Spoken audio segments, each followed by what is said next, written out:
둘, 셋. 안녕하십니까. 사마이럴입니다. 2018 사마이럴 TV 다산 정약용저 경세표 1번 42페이지 4번의 경세표의 규모와 내용 보겠습니다. 사마이럴 TV 실착, 구독, 추천을 부탁드리고 유튜브 구독, 재생 번호를 추천합니다. 조선왕조가 개창되었을 당시에는 내외의 정세가 아직도 완전된 상태가 아니었으므로 집권 당로자들이 국가 통치 체제에 대한 근본적 개혁을 단행할 수가 없었다고 서술한 다산의 관찰은 매우 정확한 것이었다. 최선의 개혁을 통해 통치 체제를 유지하고 있었던 것이다. 그 같은 인습적 국가 체계를 근본적으로 고쳐서 객관적 사례도 막고 사회 실정에도 부합하는 새로운 국가 체계를 수립하고자 하는 원대한 개혁론을 제시한 것이 조선 민실학자 반개 유형론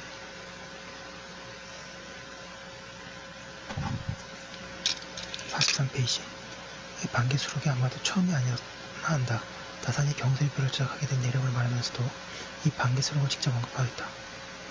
그런데 반개 수록도 그러하거니와 특히 경세표는 주례를 전형으로 참작하면서 국가체계 개혁론을 제시하고 있다는 사실이 주목된다. 유교 문화권에서는 국가체계를 가장 완벽에 가까운 형태로 담고 있는 고경전이 곧 주례이기 때문이다. 그러나 물론 경세일표는 그 주례의 편제를 그대로 따른 것은 아니었다. 그것은 두 가지 면에서 그럴 수밖에 없는 일이었다. 우선 첫째로 다산은 오래고도 근원적인 고경의 연구를 통하여 지구평전화의 근본 원리가 주례 이전의 요순시대에서 발현하고 있다는 사실에 확신을 가지고 있었다. 고경 가운데서도 다산이 특히 중시하고 만년에 이르기까지 연구를 두시하고 있었던 것이 바로 상서였다. 그것은 곧 도의 큰 근원을 이 책 속에서 만나고 있었기 때문이다. 도의 큰 근원은 요순에서 일어나 하나라 은나라를 거쳐 주례로 흘러들어가고 공분에 이르러서 중용, 대학, 두책이 되고 만다.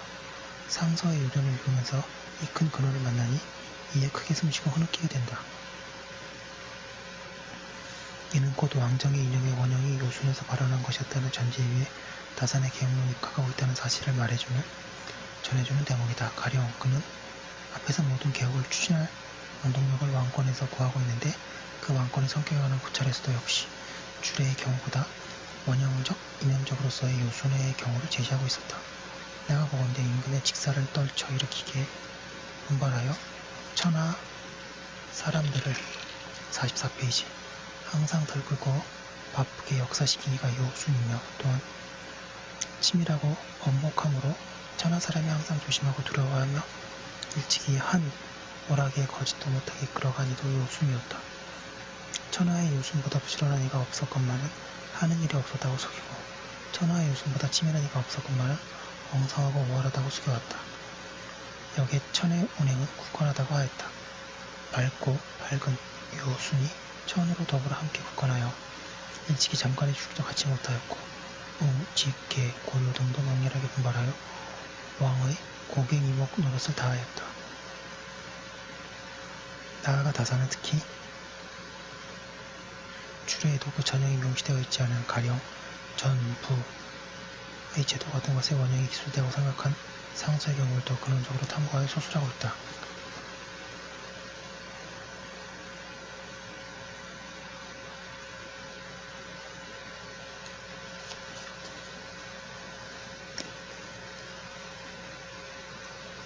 살피건대 우공이란 요순의 법이다. 요순의 법에는 그 전이 부동이고 그 부도 구동이었다. 전이란 정지에서 곡식을 바치는 것이요.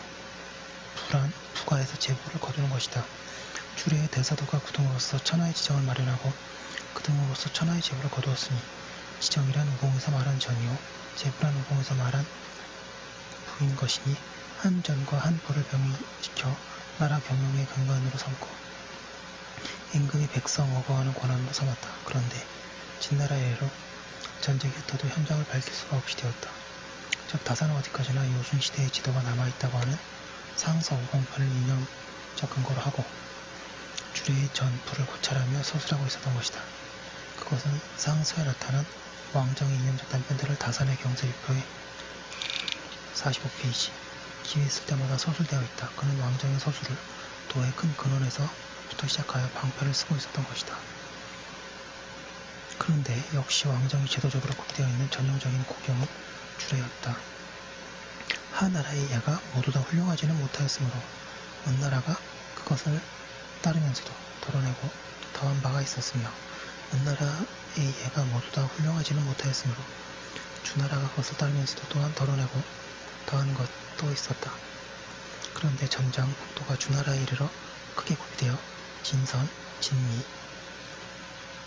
해져서 덜어내거나 더할 것이 없게 되었으니 왕자가 일어난다면 반드시 주례로 일체로 주례를 준수하여 100세가 지나도 변함이 없을 것이다.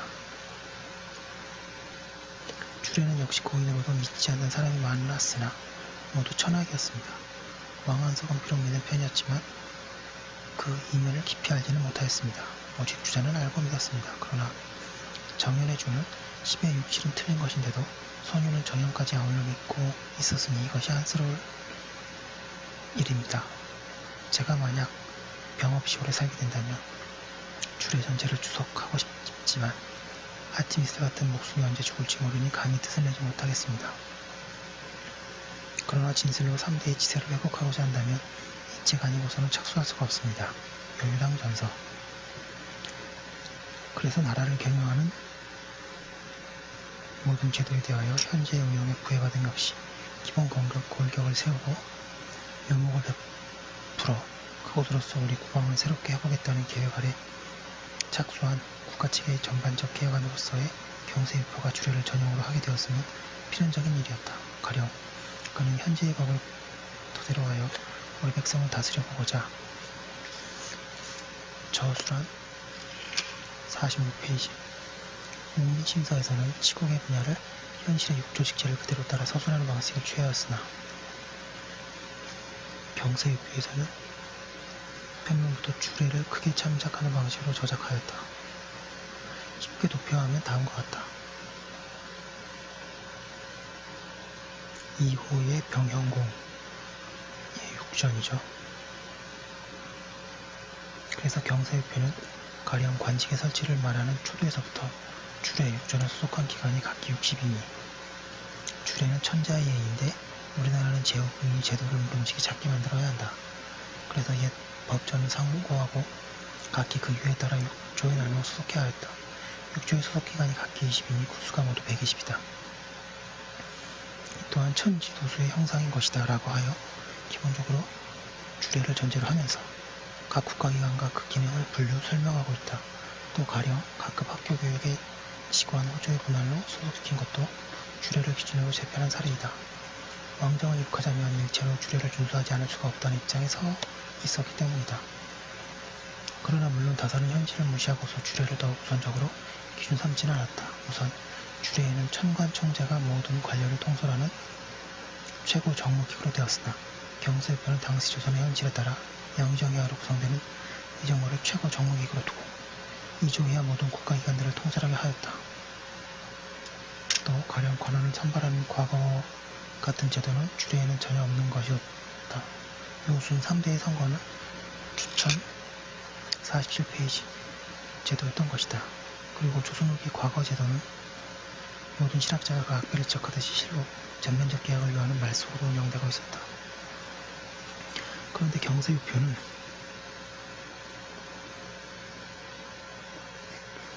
이 패단많은 과거 제도를 역대의 장초를 골라 살리되 각급 학교를 통하여 추천된 인재를 다시 중앙에서 시험을 보여 선발하는 방식으로 계약하고 있었다. 말하자면 현실 과거제의 악배를 버리고 그것을 요순 3대의 추천제와 결합시킴으로써 각각의 장점을 살려 개혁하는 제도를 세우게 되었던 것이다.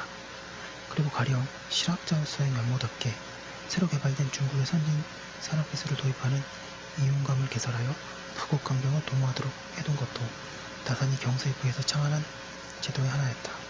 그런데 경세유표는 천지, 춘하, 주동의 육조에다가 각기 20씩의 소속기구를 배치해 두었으나 정작 그각 기구의 개혁안에 관한 구체적 설명은 완결되어 있지 못하다.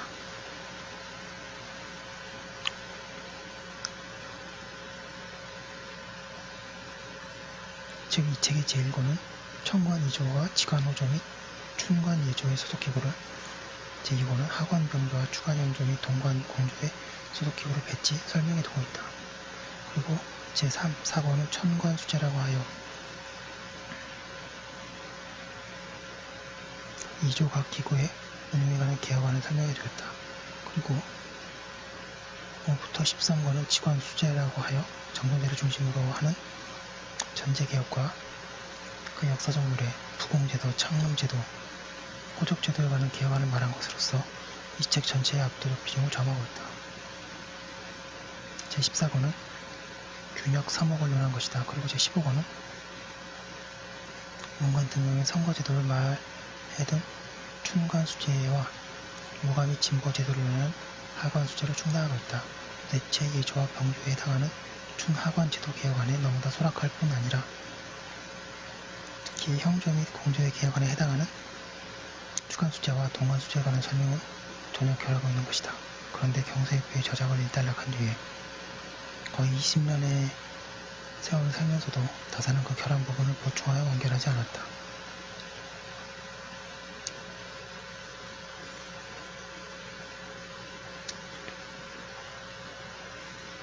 더구나 그같이 완결되지 못한 국가체제 개혁론을 남겨두고서도 그는 육경사설을 가지고서는 수기하고 일표이설을 가지고는 천하를 다스리니 이에 본말이 48페이지 고비되었다고 자신의 묘비명에 써두고 있다. 먼저 형벌의 운용에 대해서 다사는 이미 흥음신설을 별도로 저술해두고 있었다.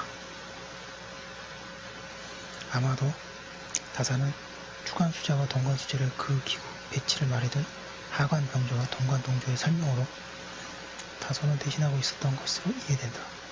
보기에 따라 각기는 해당 분야의 새로운 국가체제 운영기구로서 아마도 완벽한 짜임새를 구현하고 있는 것이라 해도 괜찮을 것이다. 게다가 목리신서의 형정과 공전 분야 서술이 이 방면의 참고로도 활용될 수 있는 것이다. 그러나 정작 주관수제와 동관수제를 아예 생략해버린 사실 자체는 아무래도 이해하기 힘든 대목이다. 이해하기 힘든 대목은 그 밖에도 여럿 있다. 가령 경세일표의 서문에 배열해둔 15항목의 불가영론과 같은 것이다. 살펴본 대로 다사는 경세일보의 본래 제명을 박내 초본으로 하면서 그것의 초인가달기 수정과 윤색을 기다리기 때문이라고 하였다. 그러면서도 그는 다음의 15가지 원칙에 대해서는 결코 변동할 수 없는 것이라고 그 서문에 못 박아 두었다. 즉, 동그라미 1번에 중앙기구를 120으로 한정하고 6조를 각기 20씩 소속시키는 것. 동그라미 2번, 관계를 구품계로 정하고 정의 구분을 없애되 오직 1, 2품에만 구분을 두는 것. 3번, 호조를 교관으로 하고 교문의 직무를 수행하도록 하는 일. 4번, 고적의 업을 벌을 엄하게 하고 고적의 조목을 상세히 하여 당후 3대의 예체도를 회복시키는 것. 3관 3천의 법을 역화함으로써 신진관원의 문벌의 규준을 구분하지 말도록 하는 것. 6번에 남발되고 있는 이놈 수호직을 요행을 통해서 요행스럽게 관직, 취득하는 분을 막는 것. 7번, 별실을 없애고 3년마다 대속과를 통일하여 인재를 선발하는 일. 8번, 문과의 정원을 동등히 하고 급제자는 모두 관직을 보임하는 일. 9번, 전지 10길마다 일결을 취하여 공전으로 하고 조복을 쓰되 세를 별도로 거두지 않는 것. 10번, 군포를 없애고 국부의 제도를 써서 민협을 균평히 하는 일. 11번, 둔전을 정비하여 왕도와 군여를 호위하여 집안으로 삼는 일. 49페이지 12번, 사창과 상평장 제도를 정비하여 중간농단을 막고 민생에 도움이 되는 일. 13번, 금, 은전은 사용 등 화폐 제도를 정비 활용하여 귀금속이 중국으로 빠져나가는 일을 막는 일. 14번, 향리의 정오를 제한하고 그 세습을 금하여 간활이 발붙이지 못하도록 하는 일. 15번, 이윤감을 개설하고 북학할 방법을 논의하여 15항목인 것이다. 이들 불가용론은 물론 당의 제도 혹은 기관의 개혁안을 설명하는 대목마다에서 반드시 변동해서는 안 된다고 하는 배경을 상고에 두고 있는 사항들이다. 객관적으로 고찰하더라도 당시로서는 지리멸렬한 인습적 국가체계를 개혁하는데 필수적인 사항들이기도 한 것이다. 뿐만 아니라 그 문전을 활용한다는 주장 같은 데에서 짐작할 수 있듯이 매우 선진적인 발상이 것으로 이해할 수 있는 항목도 있다. 그러나 적어도 국가체계를 근본적으로 개혁할 제도를 추구하는 입장에서 여기 불가역의 사항들을 열거해둔 것에 대체 무슨 의미를 지나는 것일까? 그 사항들을 무슨 의미를 지닌 비결점되는 것으로 신비스럽게 해석할 필요는 없을 것이다. 그렇다고 해서 물론 막역한 이상주의적 조항을 나열해둔 것쯤으로 배관시해서도 안 될 것이다.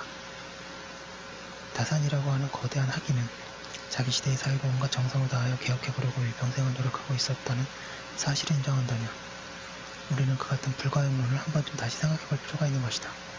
아마도 당시로서는 최선의 개혁안을 강구하는 가운데 인습의 인습을 거듭해온 현실사회의 병폐를 감안하여 다산은 거기 결코 변동해서는 안 되는 최소한의 원칙선을 몇 가지 들어두었던 터라고 이해할 수가 있을 것이다. 예, 진짜 이런 마지막 문장은 평생을 두고 여러 번 읽어야 될 내용 같습니다. 저희 팔대조 할아버지이신 다산 선생께서 이렇게 열심히 학문 연구를 하셨는데 제가 좀 나태하게 산 게 아닌가 이런 반성이 드네요. 여기까지 한 걸로 두고 잠깐 쉬었다가 더 많이 하겠습니다. 예.